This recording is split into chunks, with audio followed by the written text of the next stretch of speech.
Pada suatu waktu, Abu Nawas bersama beberapa orang temannya sedang duduk bercerita.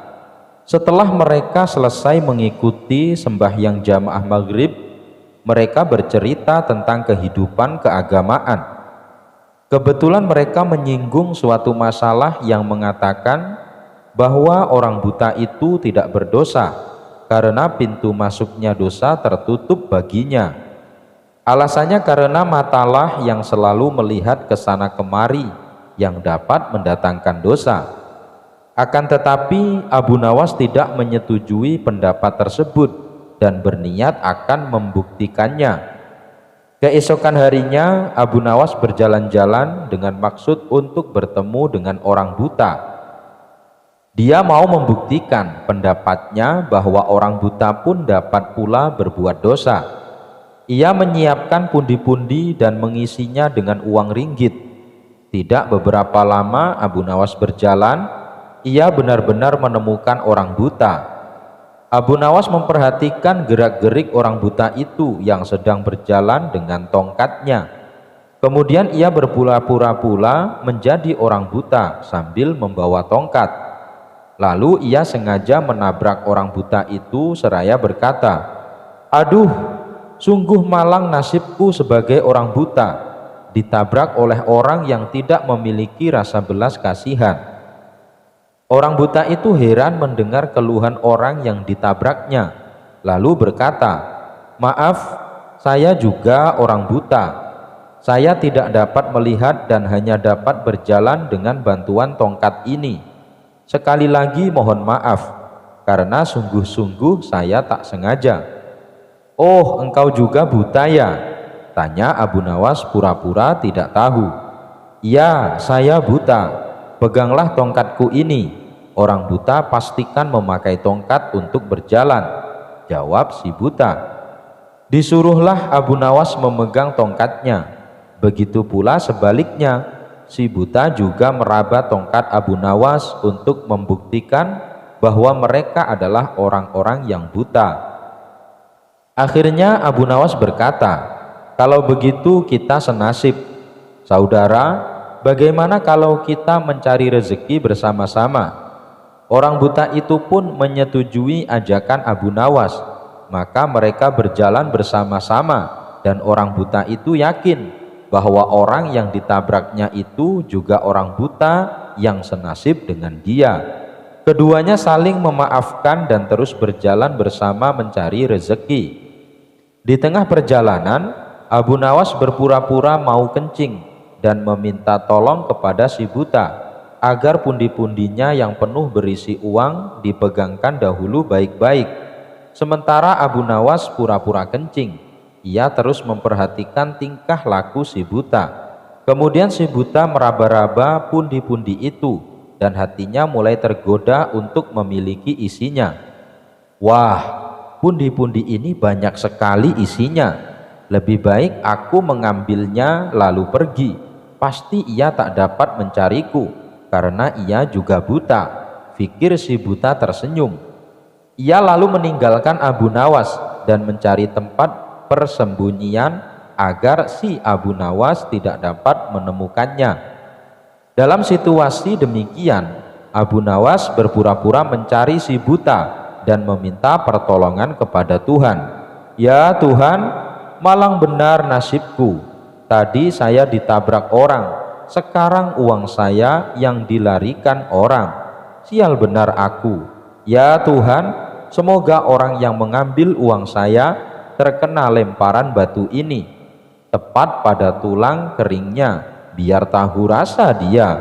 Setelah itu, dengan jitu Abu Nawas melempari si buta dan persis kena tulang keringnya. "Aduh, aku kena," gumam si buta meringis kesakitan. Hal ini membuat si buta kelabakan.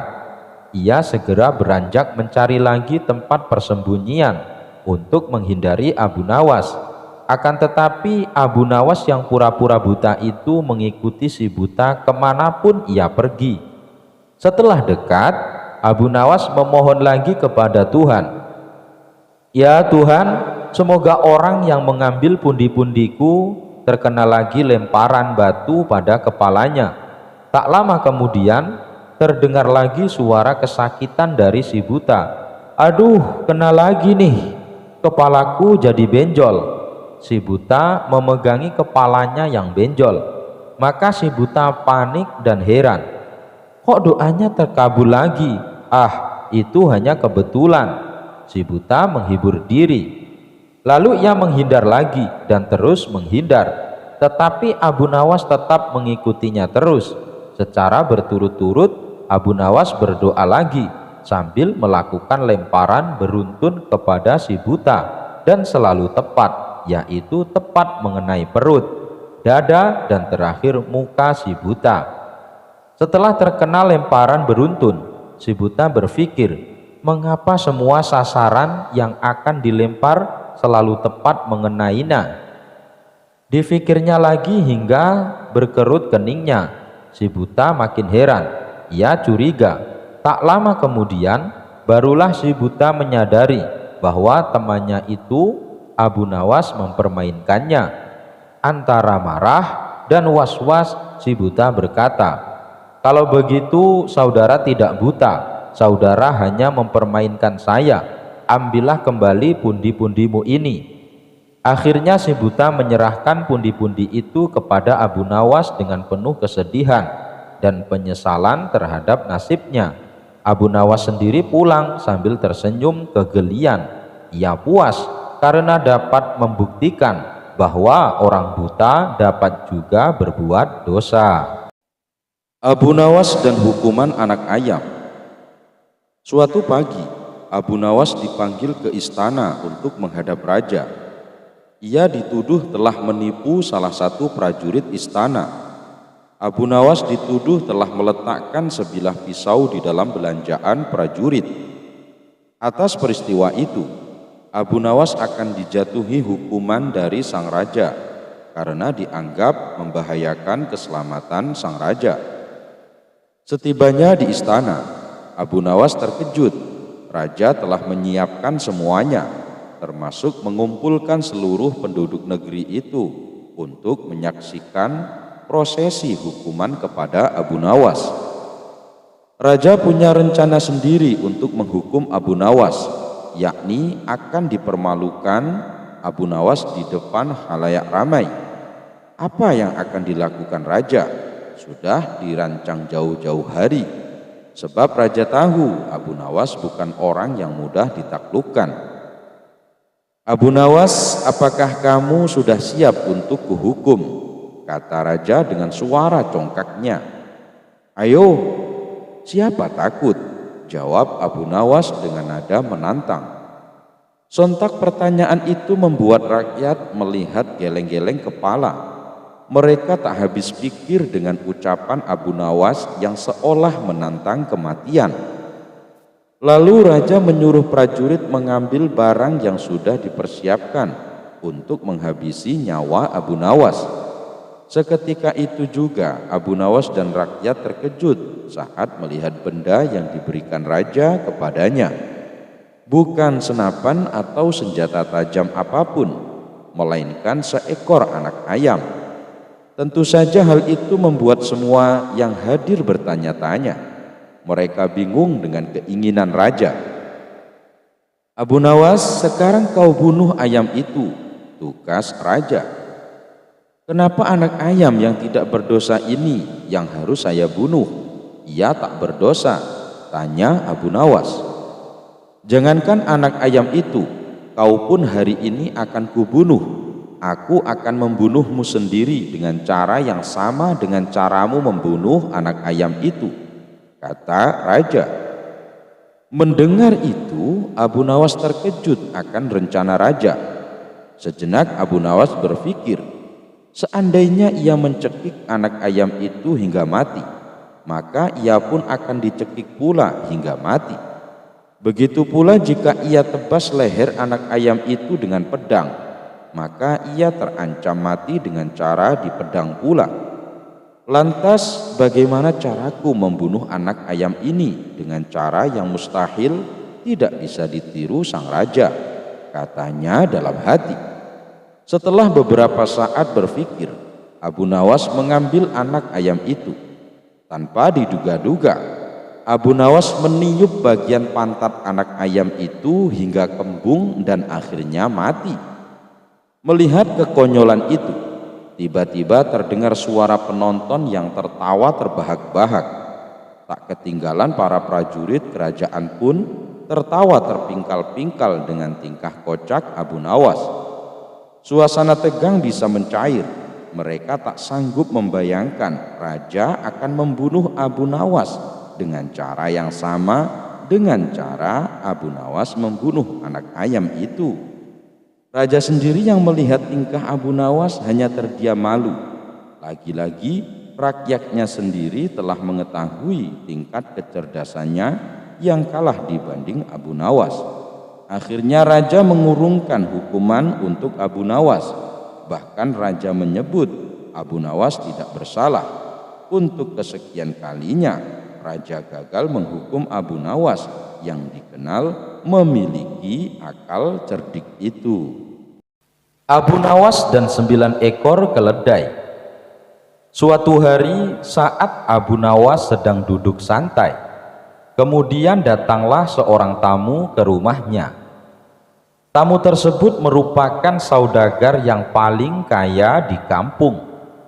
"Hai Abu Nawas, aku ada pekerjaan untukmu," kata saudagar itu. "Pekerjaan apa, Tuan?" tanya Abu Nawas. "Begini Abu Nawas, aku ingin membeli 9 ekor keledai. Nanti kamu yang mengantarkan keledai tersebut sampai ke rumahku," kata saudagar itu. "Oh, itu sih pekerjaan mudah, Tuan," jawab Abu Nawas. Maka mereka berdua pun pergi ke pasar hewan untuk membeli 9 ekor keledai. Setelah transaksi selesai, saudagar itu berpesan kepada Abu Nawas, "Abu Nawas, bawalah 9 ekor keledai ini sampai ke rumahku. Awas, jangan sampai ada yang hilang." "Jangan khawatir Tuan, semuanya dijamin beres," ucap Abu Nawas. Kemudian saudagar itu pulang terlebih dahulu, sementara Abu Nawas masih mengatur 9 keledainya. Setelah semuanya dirasa sudah siap, lalu Abu Nawas menunggangi salah satu keledai. Kemudian dia pun pergi berjalan. Di tengah perjalanan, muncul dalam benak Abu Nawas untuk menghitung keledainya, dan dia pun kaget. Ternyata keledainya berjumlah 8 ekor.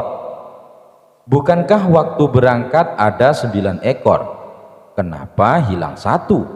Jangan-jangan salah satu keledainya ada yang terpisah," kata Abu Nawas mulai cemas.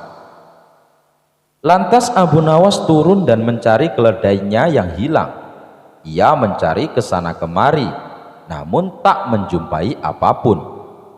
Abu Nawas mencoba menghitung keledainya kembali. Ternyata keledainya utuh 9 ekor. "Berarti tadi aku salah menghitung," kata Abu Nawas dalam hati. Abu Nawas pun kembali menunggangi keledainya dan menggiring semua keledai untuk melanjutkan tugasnya. Selang beberapa saat, Abu Nawas berpikir untuk menghitung kembali jumlah keledainya. Kenapa jumlah keledainya menjadi 8 ekor lagi? Lelucon macam apa ini? Aku dipermainkan oleh keledai, pikir Abu Nawas. Terpaksa Abu Nawas turun dari punggung keledainya, lalu menghitungnya kembali. Anehnya jumlah keledai menjadi utuh 9 ekor. Abu Nawas hampir saja gila. Dia berpikir ada seseorang yang sengaja mempermainkan dirinya. Dia pun bersembunyi di balik semak sambil mengintip 9 ekor keledainya. "Sekarang aku mau melihat bagaimana seekor keledai bisa hilang," ucap Abu Nawas. Namun usahanya sia-sia. Telah menunggu lama, jumlah keledainya tetap berjumlah 9 ekor. Abu Nawas pun memutuskan melanjutkan perjalanan. Ia menaiki keledainya dan menggiring 8 ekor keledai di depannya. Saat Abu Nawas di atas punggung keledai, ia mencoba menghitung lagi jumlah keledainya. Sungguh aneh, jumlahnya menjadi 8 ekor lagi. Kenapa bisa begini?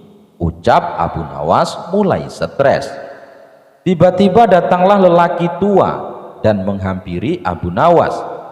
"Hei Abu Nawas, sepertinya kamu sedang kebingungan," sapa kakek tua. "Aku heran dengan keledai-keledai ini," balas Abu Nawas. "Bagaimana bisa ada seekor keledai yang hilang lalu muncul kembali?" lanjut Abu Nawas. Lelaki tua itu faham dengan apa yang menimpa Abu Nawas. Dia pun tertawa dan berkata, "Sini turun dari keledaimu dan hitung berapa jumlah keledaimu," kata kakek tua itu.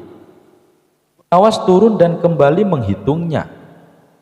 "Iya benar kek, jumlahnya ada 9 ekor, ucap Abu Nawas. "Sekarang pulanglah dan giring semua keledaimu. Jangan biarkan khayalanmu menguasaimu," kata kakek tua. Abu Nawas mengikuti kata kakek tua tadi dan segera melanjutkan perjalanan.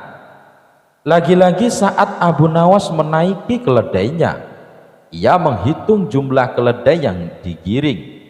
Jumlahnya hanya 8 ekor. Abu Nawas langsung berteriak minta tolong pada si kakek tua. "Lihatlah kek, aku tidak berkhayal, jumlahnya menjadi 8 ekor, kata Abu Nawas.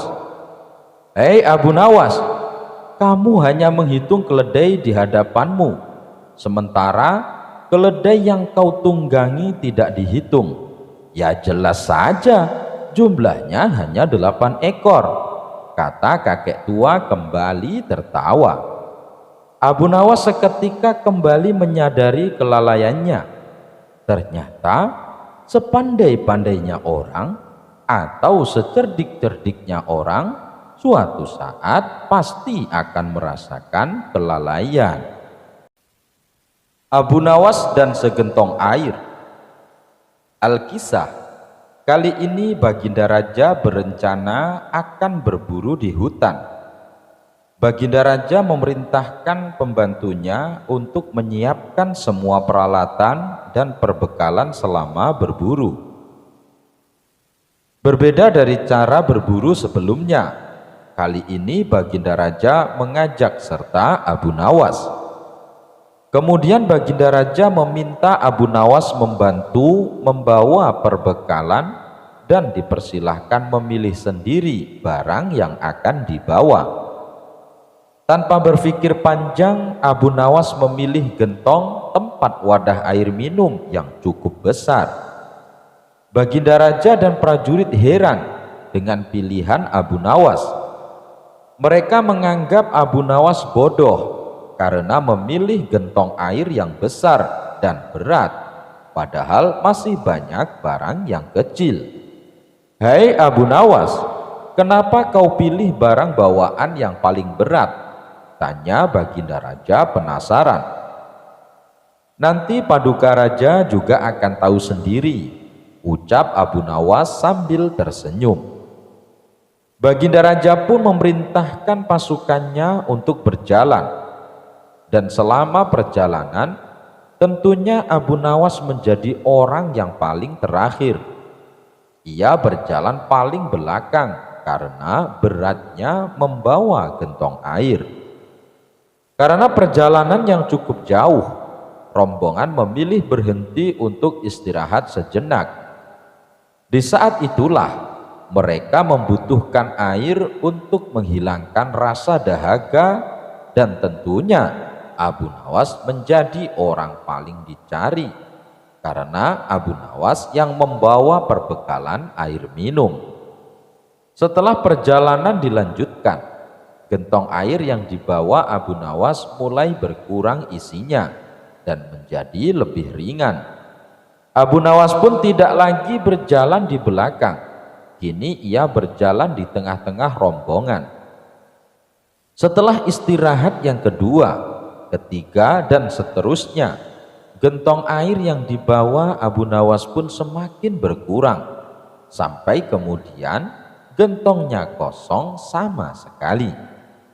Karena gentongnya sudah kosong, tentu saja Abu Nawas meninggalkannya, sehingga Abu Nawas pun bisa berjalan di samping Baginda Raja di barisan depan. Melihat hal itu, Baginda Raja tersenyum. Kini Baginda telah mendapatkan jawaban atas pertanyaan yang diajukan sebelum berangkat.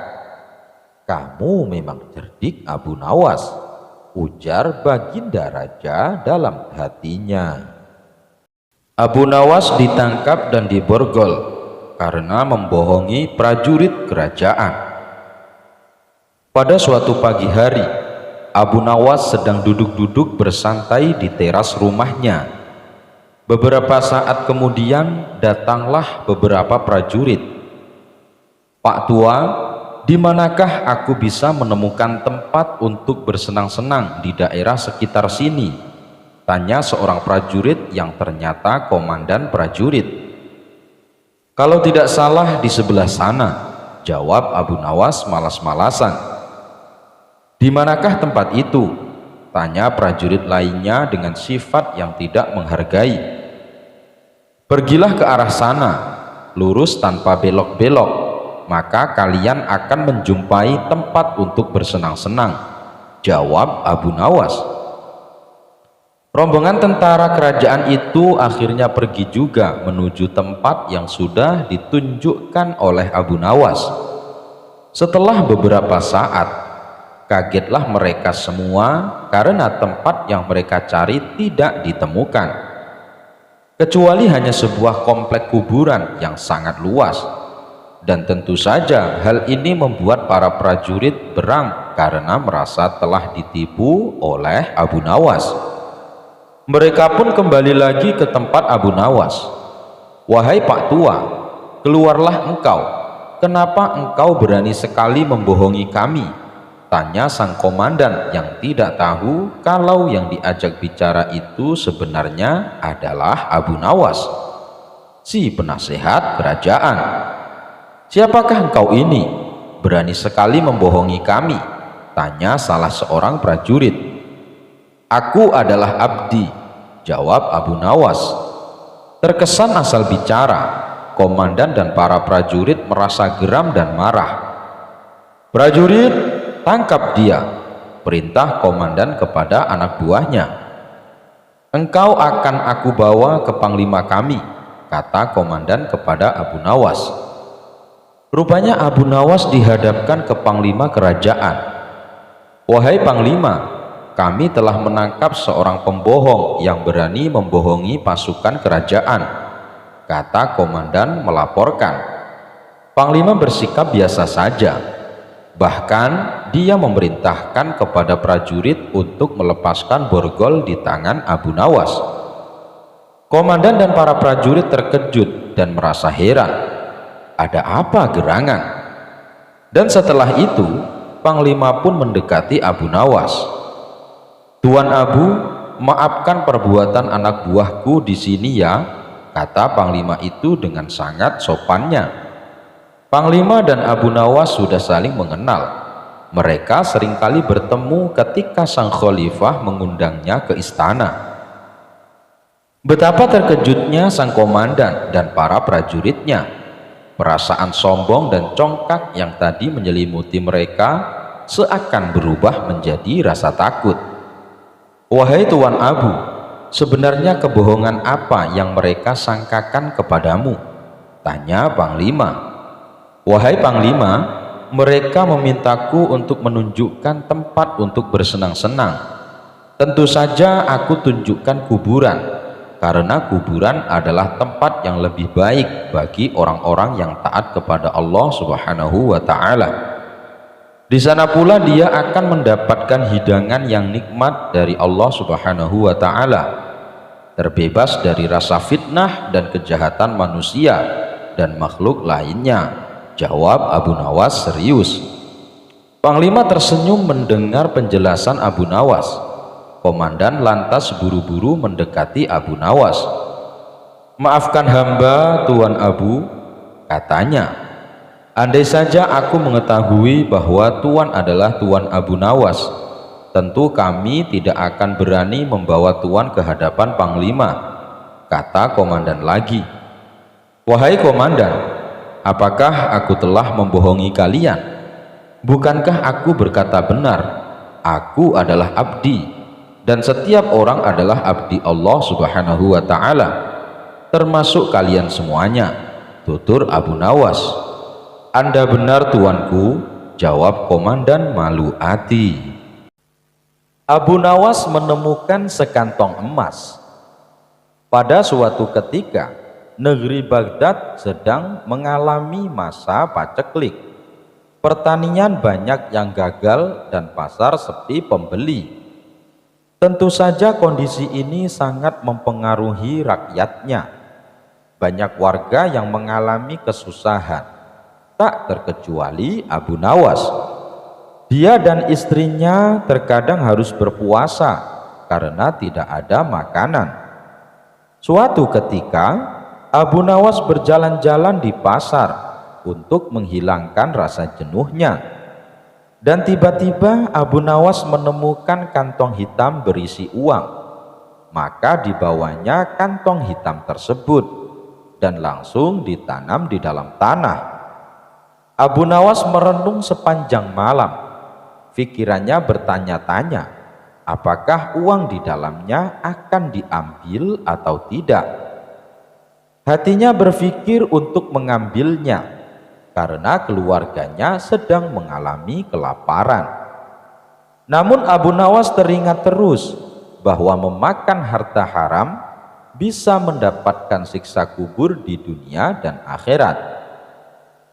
Akan tetapi dirinya juga teringat hadis Nabi yang mengatakan, "Bila Allah Subhanahu wa Ta'ala memberimu hadiah tanpa kamu minta, maka terimalah hadiah itu. Jangan kamu tolak, kemudian infakkanlah harta itu." Ketika mengingat hadis tersebut, Abu Nawas berkata kepada dirinya sendiri, "Sungguhkah ini hadiah dari Allah Subhanahu wa Ta'ala, dan hadiah itu bagi orang yang menemukan uang tersebut." Namun hal itu tidak menjadikan Abu Nawas membuka kantong temuannya dan masih menunggu barangkali pemiliknya akan datang. Hari pun berlalu, dan ketika Abu Nawas kembali berjalan-jalan di pasar, ia mendengar seorang saudagar lelaki kaya sedang mengumumkan bahwa kantongnya hilang. "Wahai para penduduk Baghdad, barang siapa yang menemukan kantong hitam berisi uang 1000 dinar, maka kembalikanlah dengan jaminan dari Allah Subhanahu wa Ta'ala." Mendengar hal tersebut, lalu Abu Nawas mendekati lelaki tersebut dan berkata, "Wahai Tuan, negeri kami sedang mengalami masa paceklik. Banyak di antara kami yang hidup miskin. Seumpama uang Anda ditemukan oleh orang yang mengalami kesusahan, maukah Tuan memberikan sedikit uang secara halal?" ucap Abu Nawas. "Berapa yang diinginkannya?" tanya lelaki saudagar kaya. "1/10-nya Tuan," jawab Abu Nawas. Saudagar itu dengan tegasnya berkata, "Aku tidak akan memberikannya sedikit pun. Jika ia tidak mengembalikannya kepadaku, maka di akhirat nanti akan kutuntut di hadapan Allah Subhanahu wa Ta'ala." Mendengar perkataan tersebut, Abu Nawas segera kembali ke rumahnya dan menceritakan kepada istrinya bahwa ia telah menemukan pemilik kantong uang tersebut. "Apa yang harus aku lakukan? Apa aku harus mengembalikan uang itu?" tanya Abu Nawas. Mendengar hal itu, istrinya agak marah. "Aku dan anak-anakmu telah menderita kemiskinan bersamamu selama 50 tahun. Bahkan saat ini kita hanya mempunyai satu pakaian dan dipakai bergantian untuk sholat. Selama hidup kita belum makan buah dan daging. Datangilah pemiliknya, desaklah ia agar memberikan 1/10 dari uangnya itu. Jika ia tidak setuju, maka mintalah 1/100-nya. Tapi jika masih tidak setuju, maka mintalah 1/1000-nya, yang berarti menerima 1 dinar, karena 1 dinar lebih baik daripada tidak sama sekali, kata istri Abu Nawas. Mendengar penjelasan istrinya itu, lalu Abu Nawas pergi kembali menemui saudagar kaya di pasar. "Tuan, sebenarnya sayalah penemu kantong berisi uang. Apakah Tuan bersedia memberikan sedikit uang tersebut kepada saya? Meskipun hanya 1 dinar, karena beberapa hari ini keluarga saya belum makan, Tuan," kata Abu Nawas. Namun saudagar kaya itu tetap pada pendiriannya untuk tidak memberikan uang tersebut. Maka diajaklah saudagar itu ke rumah Abu Nawas, dan setibanya di rumah, lalu Abu Nawas menyerahkan kantong tersebut. "Benarkah ini kantong Tuan?" tanya Abu Nawas. "Iya, benar," jawab saudagar kaya. Kemudian lelaki tersebut membuka kantongnya dan menghitung jumlah uangnya, dan jumlahnya masih tetap utuh, yaitu 1000 dinar. Lalu saudagar kaya itu pamit pulang kepada Abu Nawas, namun belum juga melewati pintu keluar. Tiba-tiba saudagar kaya itu berhenti dan berkata, "Wahai orang tua, aku akan menceritakan kepadamu mengenai kantong ini. Ayahku telah mewariskan kepadaku uang 3000 dinar.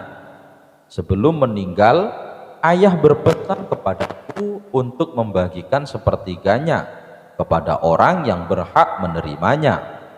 Dan aku juga disuruh menjual warisan ternak lalu menginfakkannya.